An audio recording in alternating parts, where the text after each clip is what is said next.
first of all, it's extremely lucky, and I'm really like, I don't know.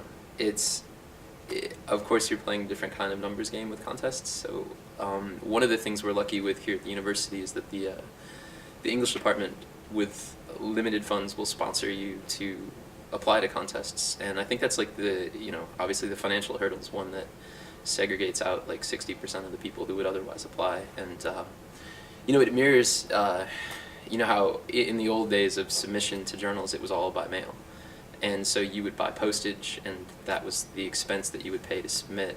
And with things going online, the numbers got so high, so many people would submit that they inevitably started charging to submit online, like $2 or $3 to sort of compensate for the cost of, extending the readership and whatnot.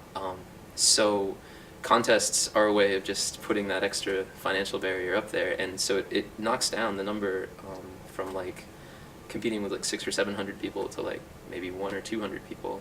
So it just changes your odds, I think. I've been really lucky with contests in the sense that I've had more like positive responses, like finalists. Up until now, it's kind of like being the always a bridesmaid curse, So before this one, I'd had several finalists, and it felt really good, and it can go on your CV and look nice. And I think a great thing that comes from that is you can get double duty with a story, right? You can get a finalist in one journal, and you can get a publication perhaps somewhere else if you're lucky. So in this case, I mean, that story like struck out. It got no positive response for like 14 journals, and then it won the thing. So Wow. it was really cool. But like I might have said before, I don't remember if we talked about this, the numbers that you need to play when you submit are, you need to be willing to send it to 40 or 50 places. So 14 still is fairly early, but at the same time, it was discouraging not to have gotten anything personal before then. And the contest was great, and it was money that the university gave me to apply, so it felt like playing with house money in a way. Yeah, I do think contests are a good thing to try. You also, here's another thing, it just occurs to me. You tend to dodge, I think you probably get fewer readers, in the sense that you don't go through a slush pile with first, second, editorial staff, up to whatever. You'll get a first read, and you'll get passed to a guest judge. And appealing to that guest judge's sensibility, I didn't know the guest judge of this journal, but he's apparently like very famous and cool guy, I guess. I mean, I like him because he published me, but you can look, if there's a guy, Ben Percy, who's really popular. He's a fiction writer, and he's judging contests. If you like his work, you go out and find the contest he's judging and send. And so it's a way of like finding your aesthetic with somebody without having to sort of guess at the aesthetic of the journal.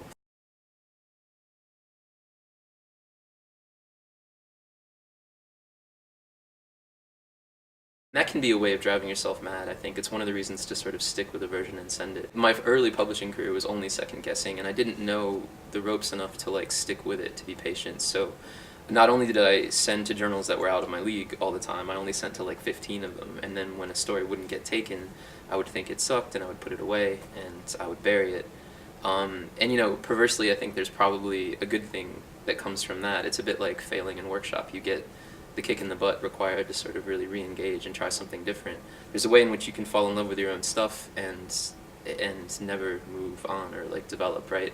So in a way, those failures were like productive, but at the same time, they were failures of like understanding how the system worked. So always seek out other forms of feedback. I wouldn't submit anything that hadn't been workshopped before with peers, or like either in an institutional format or just with friends. I think I might have said this before too, like one of the great like ushering out of the womb things that happens in graduate schools, at some point you're going to run out of workshops. Like the institution can't be a crutch for you, so you have to develop two kinds of sensibilities. One, sort of a group sensibility, like a community that you can bounce stuff off of, and a personal sensibility of like sort of just a litmus test in your own mind about whether or not you think something that you love is actually lovable, if it's really if it's worth it. We saw an author named Ron Hansen read, and someone asked him a question about like when did you know you were going to be a writer, and he said, it's when my feeling about the piece was like echoed by how it was received when I submitted it. So in some sense you have to like believe in it, but also the workshop thing is essential, and I think all the good writers here have personal communities of writers that they work with and they share work with and stuff like that. I'm going to one in like 3 days, and it's exciting.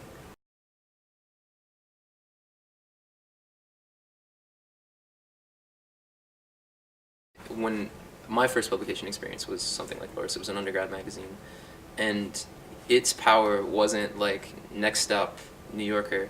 Its power was the way you can envision yourself as a writer. And that sounds sort of cheesy or cliche, but it has more meaning to somebody at the cusp of deciding what they're doing with their life in college, and whether or not they feel comfortable expressing themselves in writing, or whether they were willing to let themselves explore and do those kinds of work. Like, I think it's like it means more to a 19-year-old, or a 20-year-old than it does like later on. So it's tremendously valuable to publish in an undergrad journal. Even it sanctifies what you think about yourself when you put it out there, and it allows you, like, the space, like the after space of that is like, what next? What next? This is exciting. So it would be, I think, wrong to look at it in a sort of a careerist way, like this is step 1 of 10 on my 5-year plan, but more in a sense of actualization, like what are you and what can you do? So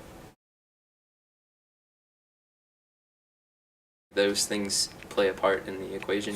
I've found it easier and easier to publish since I've published, but part of that equation that's hard to measure is like the difference in quality of my own writing. Like, am I actually getting better, or is it just like, the CV looks better, that kind of thing. Okay. So I have friends who are still sort of breaking into the publishing thing, and they found their first publication is the hardest usually. And it's hard to write a cover letter when you're offering sort of just the bio of yourself and not saying I have not been published yet. So, and I think where that matters the most, I mean, of course the quality of your work I think goes a long way to determining this, but where it matters the most is with persistence, that you do this.